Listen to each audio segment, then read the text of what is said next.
इसमें आप प्लीज थोड़ा सा इंट्रोड्यूस करें आप कि क्या थोड़ी बैकग्राउंड अपनी पहले तो जानते हैं आपको, जी। लेकिन ये इंटरनेशनल लेवल पे जाएगी, बात बड़ी होगी।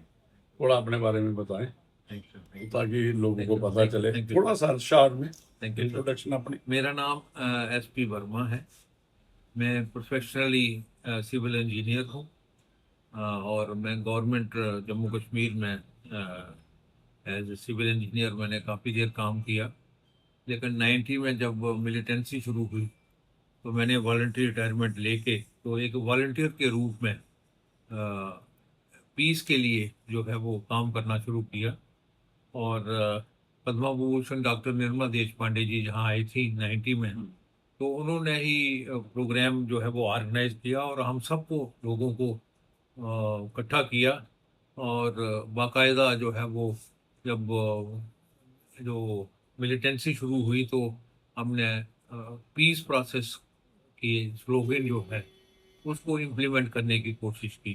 तो 90 से 2026 तक मैं एक वॉलेंटियर के रूप में गांधी ये ग्लोबल तो है, फैमिली का मेंबर आपको बना है। पद्म श्री आपको कहते हैं, ये भी है थोड़ा। उसके बाद में जो आपको अवार्ड दिया है, देखो बहुत बड़ा अवार्ड है और थैंक यू सर। पद्मश्री है मैं और सन ऑफ साइल हैं थैंक यू। जम्मू कश्मीर के। 2012 में मुझे वो पद्मा अवार्ड मिला था। और जो मैंने काम किया जो मिलिटेंसी में मैं कश्मीर में गया, रजौरी पुंछ में, उधमपुर, डोडा डिस्ट्रिक्ट और रियासी के पहाड़ों पे सारे साथियों की एक टीम बना के तो जहाँ जहाँ मिलिटेंसी आती थी तो बगैर सिक्योरिटी के, बगैर स्टेटस के और बगैर किसी जो फंडिंग के लोगों को इन्वॉल्व करके तो हम अवेयरनेस क्रिएट आप करते थे। कितना क्या समझते हैं, कितना आपने अचीव किया, कितने सेटिस्फाइड हैं जो आपने काम किया? और बहुत बड़ा एक समझो आपको एक जो पद्म श्री है, तो क्या कैसा फील करते हैं इसमें? और है देखिए, अगर कि मैं एक इंजीनियर हूँ, माँ आप बाप वो ने ठीक मुझे है, इस इंजीनियर वक्त बनाया। सेटिस्फाई करते लेकिन हैं? जो है वो इंजीनियर्स जो है, दीदी निर्मला देश पांडे जी ने कहा था कि इंजीनियर जो है वो लाखों इंजीनियर्स हैं पूरे देश में और हजारों जो है जम्मू कश्मीर में है। लेकिन एक पीस एक्टिविस्ट का काम करना उन दिनों में शुरुआत जो करनी वो बड़ा डिफिकल्ट काम था। और लेकिन ये भगवान ने शुरू करवाया और मैं आज कम्प्लीटली सेटिस्फाइड हूँ कि मैंने एज वॉलंटियर के रूप में जो एक काम शुरू किया था पीस प्रोसेस, तो उसमें मेरे जो एल्डर्स जो थे जिन्होंने मुझे एडवाइस किया, जो कुलीग्स थे अब हमारे। आप इस वक्त इस स्टेज पे आप क्या क्या काम कर रहे हैं, क्या आप देख रहे हैं? देखिए, थोड़ा सा शॉर्ट में बताइए असली में जो बताऊं इस कि वक्त आप। महात्मा गांधी जी की जो सोच है, जो कंसेप्ट गांधी जी ने जो है वो देश के लिए आज़ादी से पहले जो एक कंसेप्ट दिया था, तो उसी को हम आज भी कल मैंने इम्प्लीमेंट कर हमने रहे हैं। आपका आज हमने वो भी सुना आकाशवाणी पे, आपने रेडियो उस पे भी आपका कल क्विट इंडिया के बारे में बात हुई थी। तो उसको कैसे आगे लोगों को क्या एडवाइस करते हो? देखिए, जो अगस्त के मंथ ही था वो रेलिवेंट था 1942 को जब हमें आज़ादी मिल लेनी थी, तो डू और डाई की जो कंपेन शुरू की थी गांधी जी ने। उसका रेलेवेंस क्या है अभी इस प्रेजेंट सिनेरियो से? थोड़ा सा उसको तो हमें आज़ादी मिल गई, लेकिन अब अंग्रेजों को उन दिनों भाग के वो उन चले उन गए, उन दिनों में कहा था कि अंग्रेजों भारत छोड़ो। भारत छोड़ो। लेकिन आज त्रुटियां बहुत हैं। वही आज वही उसी देश में बड़ी त्रुटियां हैं। अभी हमें जो है वो उन त्रुटियों को, सोशल इवल्स उनको कहते हैं, तो वो हमें छोड़ना पड़ेगा। जिसमें जो है वो शराब नोशी है, जहाँ जो है वो करप्शन है, टेररिज्म है, एक दूसरे की बुराई करना, अच्छा माहौल बना के रखना। ये अगर मतलब अभी इन चीजों को आप कहते हैं कि क्विट, हाँ, है ना? अच्छा बिल्कुल, मतलब बुराइयों को छोड़ना, इनको बुराई। छोड़ना, मतलब इन चीजों को हाँ, मतलब तभी समाज से निकालना है, बिल्कुल क्यूट करना है। बिल्कुल पहले तभी। अंग्रेजों को निकाला, अब हाँ इन बुराइयों को, बिल्कुल ताकि समाज पीस की तरफ जाए, हाँ बिल्कुल प्रॉस्पेरिटी की जाए और पब्लिक ऑर्डर हाँ मेंटेन रहे, वो भाईचारा बना रहे। बिल्कुल। और हमें नेशन बिल्डिंग में काम हाँ, करना है। हमारा देश जो है वो जैसा ग्रो करेगा, ऐसे ही जो है हमारे देश की पोजीशन जो है वो स्ट्रांग रहेगी ग्लोबल लेवल पे। और मैं तो आज हमेशा जो दीदी निर्मला देशपांडे जी ने हमें समझाया है कि हमें सबको कंट्रोवर्शियल नहीं बनाना है। नहीं। और जो है वो हमारा राष्ट्र जो है वो उसके लिए काम करना है, राष्ट्रीय ध्वज के लिए काम करना है। को एग्जिस्टेंस, Yes. सभी लोग इकट्ठे रहें Yes. और टॉलरेट करें एक दूसरे को। बिल्कुल। ये और मतलब और ये था। कॉन्स्टिट्यूशन की पालना करनी वाह, है, बिल्कुल सही बात। राष्ट्रपिता को कंट्रोवर्शियल नहीं बनाना है, और राष्ट्रपिता को और राष्ट्रपति को, क्योंकि देश को चलाने के लिए देश बहुत बड़ा है, तो जहाँ न्यूट्रल जो है आप क्या समझते हो, देश पहले,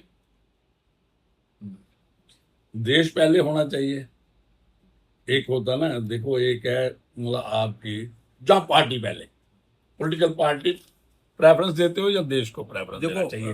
जो पॉलिटिकल पार्टी के लिए सबको दे रहे हो आप। देखो देश जो है वो नंबर वन पे है, कंट्री फर्स्ट। और दूसरा जो है वो ह्यूमैनिटी जो है वो आती है। और मैं समझता हूँ कि अगर ये दो मंत्र जो हैं, देश और इंसानियत, अगर इसको साथ साथ में लेके चलेंगे तो मुझे लगता है विन विन सिचुएशन में सारे रहेंगे और देश भी उन्नति करेगा। तो इसका ये मतलब हुआ कि अगर पॉलिटिकल पार्टी तब बचेंगी जब देश बचे, देश तो वो देश तब बचेगा जब हम में यूनाइटेड होंगे, United। पीस होगी, यहाँ पे बिल्कुल प्रोग्रेस तब होगी, प्रॉस्पेरिटी बिल्कुल इंडिया में तब आएगी। बिल्कुल। तो अभी ये, कुक्कू जी हैं साथ में, थोड़ी इंट्रोडक्शन हाँ, ये भी आपके ग्लोबल हाँ। मैनेजर जुड़े हैं। देखो जसविंदर सिंह कुक्कू जो है ये जम्मू के ही हैं, बहुत बड़े एक्टिविस्ट हैं। और आपने जो है वो जब जब भी क्योंकि आपके साथ होते हैं ये। डिजास्टर हुआ है, नेचुरल डिजास्टर जम्मू कश्मीर में, चाहे वो 2005 का अर्थक्वेक नेचुरल कॉमिटीज जो आती हैं, तो क्लाउड बर्स्ट है या उसके बाद जो है वो 2016 में जो है वो फ्लड्स आए जहाँ जम्मू कश्मीर में। उसके बाद कोरोना आया, कोरोना के बाद ऑपरेशन संदूर हुआ और बारिशें बहुत हुई। इन सारे जो नेचुरल डिजास्टर हुआ उसमें हमारी प्रायोरिटी होती थी गांधी ग्लोबल फैमिली की कि रिलीफ जो है उन फैमिलीज तक पहुंचाया जाए जो अफेक्टेड। तो उसमें जो है वो थोड़ा फिर इनसे पूछते हैं थोड़ा क्या आपने जसविंदर सिंह कुक्कू जी और ऐसे और जो बड़े साथी साथी थे हैं। हमारी टीम, हर डिस्ट्रिक्ट लेवल पे और रीजनल लेवल पे और स्टेट लेवल पे उन्होंने बहुत काम किया है। तो मैं इनकी बड़ी तारीफ करता हूँ और मैं इनको बड़ा अप्रिशिएट करता हूँ हमेशा। और क्योंकि दीदी निर्मला देशपांडे जी ने हमें कहा है कि जो वॉलंटियर्स होते हैं, वॉलंटियर जो है वो भगवान डायरेक्ट उनको भेजता है अलग अलग जगहों पे। बिल्कुल और उनकी थपथपाई होनी बड़ी जरूरी है, हौसला अफजाई, हौसला अफजाई होनी चाहिए। और तो उनके काम की कदर होनी चाहिए, कदर रिकॉग्नाइजेशन होनी चाहिए। कदर होनी चाहिए। तो इनसे पूछते हैं कि आप इनसे जुड़े हुए हैं ग्लोबल गांधी फैमिली से जहाँ, और ये शख्सियत हैं, जी जी। तो आप बताओ, आपने जब इससे जुड़े हुए हैं, थोड़ा अपने बारे में और थोड़ा सा ये कैसा फील करते हो? इसमें कोई डाउट नहीं है कि मैं जब से एसपी वर्मा साहब से जुड़ा हूँ तो मेरे को बहुत कुछ सीखने को मिला है। सेवा भाव वगैरह, शांति का मैसेज, और लोगों के जाके जिन लोगों की मदद चाहिए उनके घर तक हम लोग दवाइयाँ तक, राशन, जो चीज़ चाहिए तो हम लेके जाते रहे हैं। और सब इन्हीं की गाइड से होता था। और हमें बड़ी खुशी होती थी जब ये बड़ी महफिल में जैसे 200-300 बंदे हैं, उसमें हमारी ये इतनी क्रेज करनी और हमारी बहादुरी का नहीं, एक बताना कि उससे अभी हम तो बड़े- आप सब बीच में थोड़ा थोड़ा हाँ जी। क्यों स्टार्ट करेंगे ना। एक तो ठीक है, आपको इनकी जो आपने इनकी रहनुमाई में काम कर, जी जी अपना दिल क्या कहता है, कैसा फील करते हो जो सोशल काम, जैसे हाँ। इन्होंने डिजास्टर हाँ जी, जी। मैनेजमेंट की बात जी की, जी जी। कि आप वो नेचुरल कामटीज आती है, क्लाउड है, दूसरा है, जहाँ जो कोविड में भी आपने काम किया होगा, आगे कैसा फील करता, दिल कैसा फील देखो करता है? ये तो हमारे जो सिख धर्म में ही है भाव सेवा, और जहाँ की कहाँ जिसको जरूरत पड़े तो ये जो बाहर निकल आते हैं, तो ये रियलिटी में ही है। ये हमें किसी ने कोई इसने बताना नहीं है कि आप आओ करो, हमें पता चल जाए, एक मैसेज आ जाए तो हम लोग पहुंच जाते हैं सेवा के लिए। बिल्कुल। और ये बड़ी खुशी है कि मैं इनके साथ हर टाइम रहता हूँ, जब भी कोई बात हो, जब भी कोई इन्होंने मैसेज देना है तो हम लोग पहुंच जाते हैं जी। और और हम भी, हमारे और साथ और भी टीम के हैं जो सब आते हैं कैसे कैसा फील करते हो आप जिस दुनिया को, मैं पूरी दुनिया की बात करूं, जी जी मतलब जी इंटरनेशनल जी पूरा जी जी दुनिया जी। को कैसे देखते हो कि एक होनी चाहिए, हाँ देखो, मैं मतलब कि 29 क्योंकि हमारा एक जैसा ही जी सबका जी इंसान जो है जी जी एक ही है। जी अगर पीस आप एक मोहल्ले में होगी जी दूसरे में नहीं होगी, जी जी तो जी जहाँ एक देश में होगी दूसरे में नहीं जी होगी। बिल्कुल ग्लोबल लेवल की जी। क्योंकि आपका जो इनको टाइटल है ना जो इसकी, हाँ वो है ग्लोबल गांधी हाँ मैन। हाँ क्योंकि जो महात्मा गांधी जी थे, जो हाँ उनका भी विजन जो है ग्लोबल था, हाँ वो आज रिकॉग्नाइजेशन भी उनको ग्लोबल लेवल पे मिली है, पूरी इंटरनेशनल जी हर कंट्री में उनके जी स्टैचू जो भी मिल जाएंगे, जी आपको स्टैचू मिलेंगे। और अदरवाइज भी हर बंदा रिकॉग्नाइज करता है। जी तो जी। थोड़ा उसके थोड़ा बताइए कि ऐसे कि देखो, मैं गांधी ग्लोबल फैमिली से काफ़ी सालों से जुड़ा हूँ। और वर्मा सर मेरे पास इटली भी आए हैं, और मैं इटली में कोई 28-29 साल इटली में ही रहा हूँ। और वहाँ मैंने बड़ा कुछ सीखा है कि कैसे ये कंट्रीज थे, जैसे जर्मन के दो पार्ट थे, बाद में वो वाल तोड़ी गई, फिर एक यूनाइटेड बने वो, फिर उन्होंने पूरी पूरी कंट्री के अंदर एक करेंसी लाई जिससे कि वो व्यापार करने में आसानी होगी। ऐसे मतलब कि हमारे देश में भी बहुत कुछ चेंजिंग आई है। ऐसी बात नहीं है कि जिसमें आप बोलोगे जीएसटी या कुछ एक हाँ, मैंने इकोनॉमिक जो रिफॉर्म्स हुई है, हाँ चेंजिंग हुई है। और लिबरलाइजेशन हमारी हाँ हाँ इकोनॉमी हुई वही है। है, इसमें बड़ी खुशी की बात है, लेकिन इसमें अभी बड़ा काम करना बाकी है। क्या आप क्या देखते हो, इन्होंने बताया था कि करप्शन की बात, मैं सुनता हूँ हाँ पूरी बात ध्यान से। हाँ इन्होंने कि जब तो थोड़ा आपको भी ऐड करेंगे बीच में, आप सबसे जो आप देखते हो रूट कहा जाए इंडिया की, हाँ जी, जो एक समझो कि हम एक नहीं हो रहे, हाँ हर एक का संविधान अलग अलग है। एक का लाल है, लाल बुक पकड़ी होती है, किसी ने सब्ज बुक है, किसी ने सफेद बुक है, जैसे झंडे का हमारा तीनों है अलग अलग, हमने उनके अंदर संविधान वही वैसा ही है, वैसे लेकिन इंटरप्रिटेशन जहाँ उसको हम अलग अलग करते हैं, अपनी तरफ से खींचते हैं उसको। हाँ तो वो थोड़ा उसके बारे में बताइए, क्योंकि आप बताइए कि रूल जो है और कैसा हम रिफॉर्म कर सकते हैं देखिए ऐसा है कि संविधान को टच करते हुए। जी, जी। डेमोक्रेटिक हाँ। हमारा सिस्टम है। देखिए जितनी भी पॉलिटिकल पार्टीज हैं, सिविल सर्विसेज की जो ब्रांचेस हैं, जितने भी ट्रेड्स हैं, फील्ड्स हैं हमारे, ये सारे जो है वो रिकॉग्नाइज्ड हैं। हमारे कॉन्स्टिट्यूशन ने हमें ये गिफ्ट दिए हैं। और हमारी कंट्री जो है वो डेमोक्रेटिक कंट्री है। ये जो पॉलिटिकल पार्टीज हैं, मैं समझता हूँ कि जितनी मर्जी ज़्यादा पॉलिटिकल पार्टीज हो जाएं, उसमें वो भी बढ़ना चाहिए। लेकिन इसमें क्या है कि कोई भी चैलेंज जब देश को आती है तो हमें सबको इकट्ठा हो जाना चाहिए।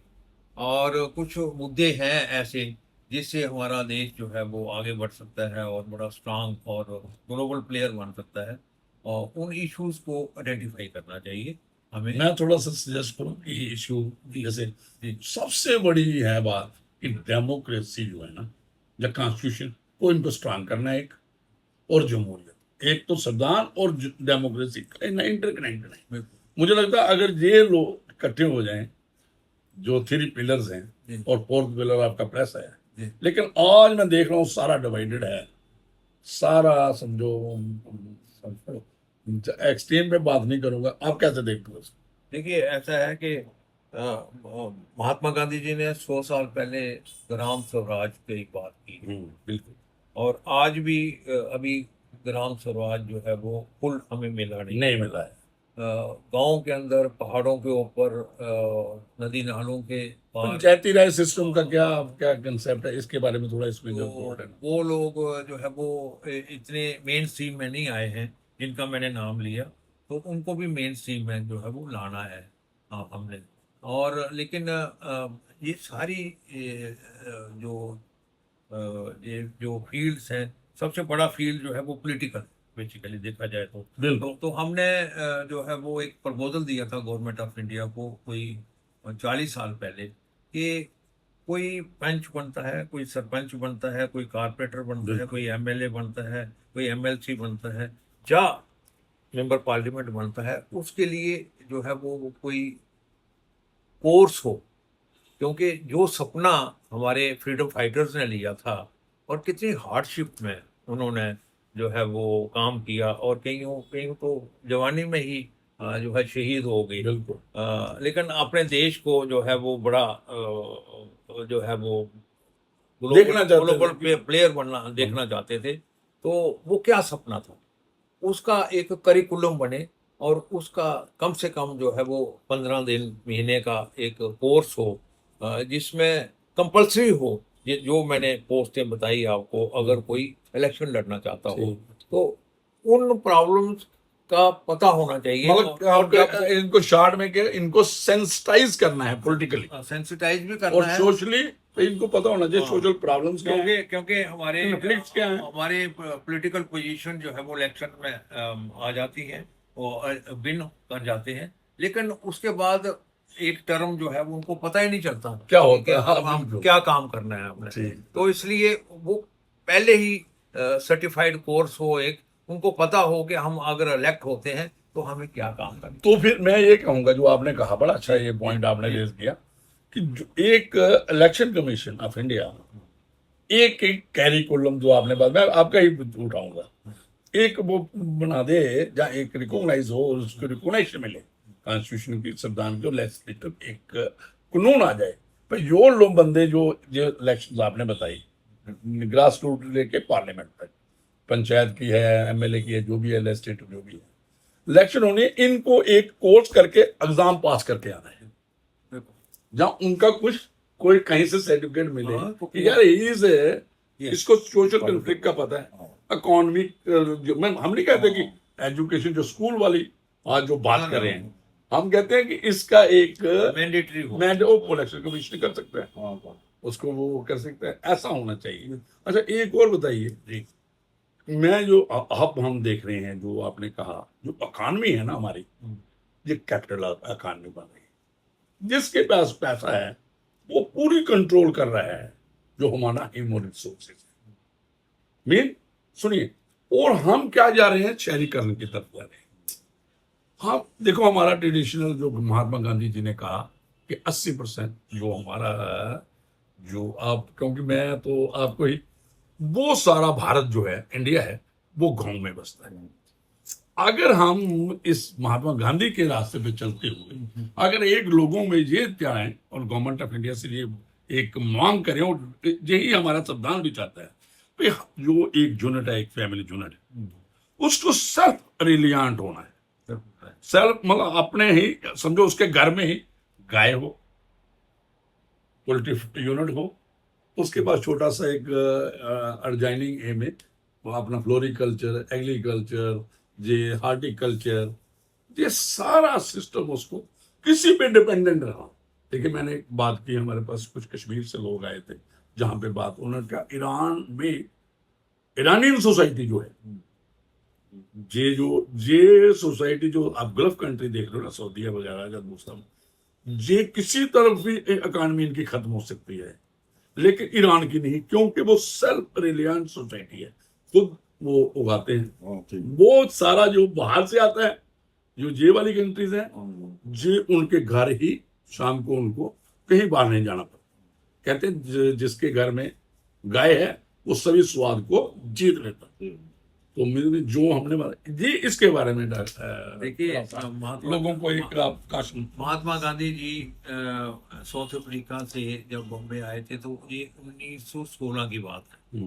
तो आज उन्होंने उन दिनों में, गोखले जी उनके गुरु बने, तो उन्होंने कहा था कि गोखले जी, मैं देश को सेल्फ सफिशिएंसी वाली साइड ले जाना चाहता हूँ और सेल्फ रिलायंट कंट्री जो है वो मैं बनाना चाहता हूँ। तो गोखले जी ने उनको पूछा था कि आपके पास क्या प्रपोजल है, तो उन्होंने कहा कि घरेलू दस्तकारी, कॉटेज इंडस्ट्री की बात की। बिल्कुल, बहुत अच्छा। तो गोखले जी ने उनको कहा कि आप जो है वो देश की यात्रा कीजिए, यात्रा अगर करेंगे आप तो आपको शहर का भी पता चल जाएगा, टाउन का भी पता चलेगा, गांव का भी पता चलेगा, उनका लाइफस्टाइल का भी पता चलेगा, एग्रीकल्चर का भी पता चलेगा, क्या क्या वो काम कर रहे हैं। तो गांधी जी ने 100 साल से ऊपर एक कंसेप्ट दिया था रोजगार का, और वो मैं हमेशा कहता हूँ कि तो वो चरखा चलाया, चरखा है ना? बिल्कुल ये समझो आप एक सेल्फ हाँ, रिलायंस कॉटेज इंडस्ट्री, हाँ, हाँ। और वो पूरी दुनिया ने उसको अडॉप्ट अडॉप्ट पूरी दुनिया में, और हर घर में खड्डी, पूरी दुनिया में। है ना? जापान में एंसिलरी यूनिट्स हैं, चाइना में है, कोरिया में है, जो जो भी कंट्रीज पावर लूम आने से पहले जी हमारा जो हैंडलूम का जो बहुत दस्तकारी जो हमारी है, कश्मीर से आई, ईरान से आई, कहीं से भी आई, हमारे यहाँ पे था पश्मीना साल रसोली का, और कश्मीर की दस्तकारी तो सभी को पता है। और गांधी जी ने उन दिनों में कहा था कि जो हम कमीशंस बना रहे हैं, ये हम मिशंस बनाएं, मिशंस। तो मिशन की बात कही उन्होंने कि घरेलू दस्तकारी जो हो या एग्रीकल्चर प्रोडक्ट्स हो, किसान का काम, मजदूर का काम सिर्फ वो बनाना है, लेकिन उसका काम सेल नहीं करना। सेल करने वाले जो है वो रेलिवेंट डिपार्टमेंट वाले, उनको पैसा दे के ओके। 5 बैग मार्केटिंग वो करेंगे, बिल्कुल जी, बहुत अच्छा। तो क्या आप देखते हो अभी, आपको कौन आगे पीछे गए ना, आगे आओ, क्या इस वक्त हो रहा है जो हैंडीक्राफ्ट जो गवर्नमेंट है हमारा, देखिए ऐसा है गांधी जो जो देखिए, जब हमें आज़ादी मिली, मिशन की बात हाँ, है, जो जब हमें आज़ादी मिली तो हमारे पास बड़ी इंडस्ट्री ऑलमोस्ट ना के बराबर थी, लेकिन अभी तक जो है हमने जो है वो बड़ी तरक्की की है। और गवर्नमेंट ऑफ इंडिया ने विकसित भारत की बात की कि 100 साल आज़ादी के 100 साल बाद मीन्स 2047 तक जो है वो हमें सेल्फ रिलायंट देश बनाना है अपना। और इसके लिए जो है वो सिर्फ पॉलिटिशियन नहीं विकसित भारत बना सकते, आईएएस अफसर नहीं बना सकते, एम्प्लॉयज नहीं बना सकते।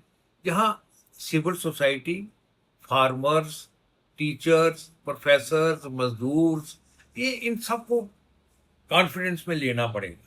मैं ये कहूँ, यूनिटी के साथ जो है ठीक है, वो आगे बढ़ा। मैं ये कहूँ, जी। एक ही इसका हल है, आप ठीक है, हम हर एक यूनिट अगर सेल्फ रिलायंट हो, विकसित भारत मतलब कि आपने ये नहीं है कि बड़े बढ़िया आपने बड़ा देख लिया, बड़ा जो ग्लोबल लेवल के आपने जो बना दी, क्या कहते हैं, बिल्डिंग्स खड़ी कर दी, जस्ट जो कर, हम चाहते हैं कि विकसित भारत है कि एक अगर उसका यूनिट, एक फैमिली अगर वो खुश है अपने वो सेल्फ रिलायंट जैसे है, तो मुझे लगता है महात्मा गांधी जी का यही कंसेप्ट होगा, हर महात्मा, तो वो बस सोने की चिड़िया तब हो सकती है हर फैमिली को शाम को अपना खाना मिले, अपना अच्छा कपड़ा मिले। और आपने हेल्थ की बात की थी, तो हमने ऐसे इनफॉर्मल बात की थी, हेल्थ एजुकेशन तब होगा जब जहाँ पे पीस, प्रॉस्पेरिटी और कोएग्जिस्टेंस की बात होगी, जमहूरियत की भी बात होगी, इंसानियत की भी बात होगी। और दूसरा गांधी जी का जो सपना था कि ये जो हमने कैपिटलिस्ट जो है वो बड़े बड़े नहीं बनाने, ये वेल्थ जो है देश की वेल्थ ये डिस्ट्रीब्यूट होनी चाहिए सब, हर एक आदमी के पास अपना। तो वो सपना जो है वो अभी भी हम इंतज़ार कर रहे हैं कि वो इंतज़ार किया जा रहा है। वो पहाड़ों के ऊपर, गांव के कंटी एरिया में, दरिया के उस पार, दरिया के इस पार, अभी तक वो देख रहे हैं कि हमें डेमोक्रेसी के, हमारा देश जो है वो उससे हमें जो फ्रूट मिलने वाला है वो अभी तक नहीं पहुंचा। इंतज़ार किया जा रहा है, लेकिन अब वक्त आ गया है कि हम जो है वो सबको इन्वॉल्व करके देश के जो बेनिफिट्स हैं, कि हमारा देश जो है वो बहुत बड़ा देश है, एक बहुत ग्लोबल प्लेयर बन चुका है, इसके बेनिफिट्स, इसके जो फ़ायदे जो हैं वो हर फैमिली तक जो है वो पहुँचे, और कम से कम एक बच्चा जो है वो रोज़गार में आए, सरकारी में भी और दूसरों को ये कह दिया जाए कि आप जो है आपको ट्रेन किया जाएगा, आपके हुनर की कदर की जाएगी और आपको फंडिंग दे के आपको आप दस्तकारी बनाओ और हम प्रोक्योर करेंगे और मार्केटिंग इंश्योर होगी। और ये हमारे फ्रीडम फाइटर्स का, महात्मा गांधी जी का जो सपना जो है उस रोज जो है वो पूरा हो। मैं अभी एक ही लास्ट क्वेश्चन है आपका, एक मैं बात करूंगा। आपने देखा चाइना की जो इकॉनमी है ह्यूमन रिसोर्स को टच कर, उन्होंने छोटे छोटे यूनिट, छोटे छोटे जे आज सारा चाइनीज माल अभी काफी आप देखो प्रोडक्ट्स जो हैं नेशनल ग्लोबल लेवल पे उनका जो रिकॉग्निशन हो चुका है। तो किसी भी फील्ड में क्या हम चाहते हैं अगर ऐसा ही जो हमारा ह्यूमन रिसोर्स इक्वली सिचुएटेड है, मतलब आप देखो उनके भी कोई 150 करोड़ लोग हैं, हमारा भी 100 इतना ही है, एक जैसा ही है। क्या हमारा जो ह्यूमन रिसोर्स है, आम आदमी है, जो आपने बात की एम्प्लॉयमेंट, एक तो एम्प्लॉयमेंट आ गई, एक स्वरोजगार की बात, और गवर्नमेंट ऑफ इंडिया चाहती है कि स्वरोजगार की तरफ हम जाए।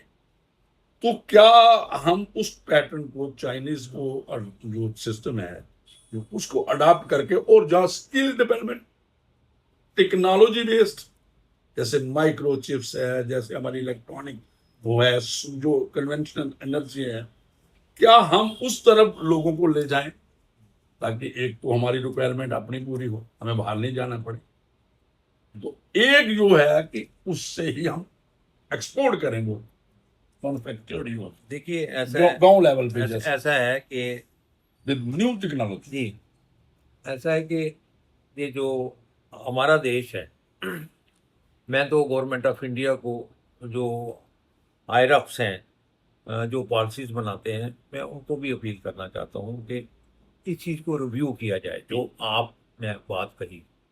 दूसरा, ये जो चाइना जो है, ये एंसिलरी यूनिट्स, कॉटेज इंडस्ट्रीज और हर घर जो है वो काम, हैंडलूम की तरफ आओ, टेक्नोलॉजी नहीं आया, वो टेक्नोलॉजी भी है उनके पास और हैंडलूम भी है।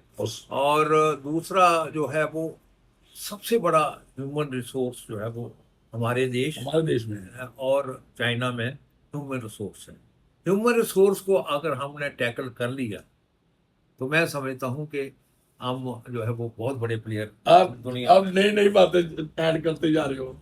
आप क्या कहते हैं, अभी लास्ट लंबा हो जाएगा, जो ब्रेन ड्रेन के बारे में आप क्या कहते हो, जो एक लोगों में है, जो हमारे जेंजी हैं, जो आज एक देश में जेंजी मूवमेंट जो है सेटिस्फाइड नहीं है हमारे लोग, किससे?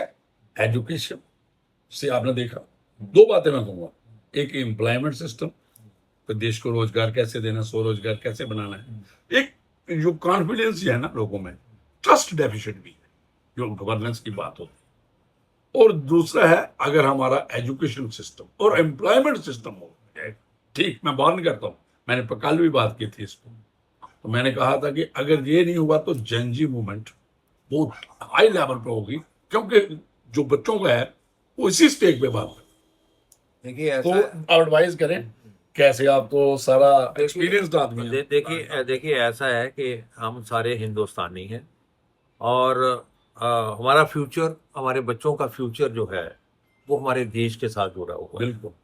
और मैं समझता हूँ कि हमारे देश में जो एक वेस्टर्न जो पॉलिसी जो हमने अडॉप्ट की है और हम आउटसोर्सिंग की तरफ जा रहे हैं, इसको जो है वो और ज़्यादा अकाउंटेबल और ट्रांसपेरेंट बनाने की ज़रूरत है।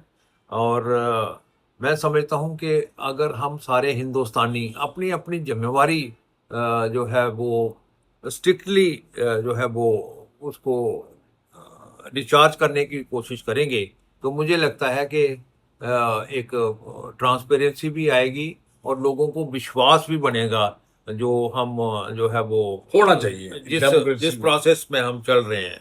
और बाकायदा जो है वो मैं समझता हूँ कि नीचे से लेकर ऊपर तक हर लेवल पे अगर हम अपनी जिम्मेवारी समझेंगे तो मुझे लगता है कि हमें कोई रोक नहीं सकता दुनिया में एक बड़ा प्लेयर बनने के लिए हमारी कंट्री। तो ये आप जो सारा जो आपने ये जो आज बातचीत का निकला और बड़ा आप लोग आए, तो आपका बड़ा नाम है, तो आपको स्वागत भी किया आपका, और बहुत मैं अपने आप को खुशकिस्मत समझता हूँ कि आप जैसी पर्सनैलिटी मेरे चैम्बर में आई, हमें बात हमारे स्टूडियो में भी बात हुई। और जो कुकू जी जसविंदर जी तो हमारे पड़ोसी हैं, साथ में हैं, इन दिनों जो आप बात की ऐड किया और अपना एक्सपीरियंस ग्लोबल लेवल का बताया और आपसे जुड़े हैं, तो मुझे लगता है काफ़ी है। फिर दोबारा मिलेंगे। Thank you.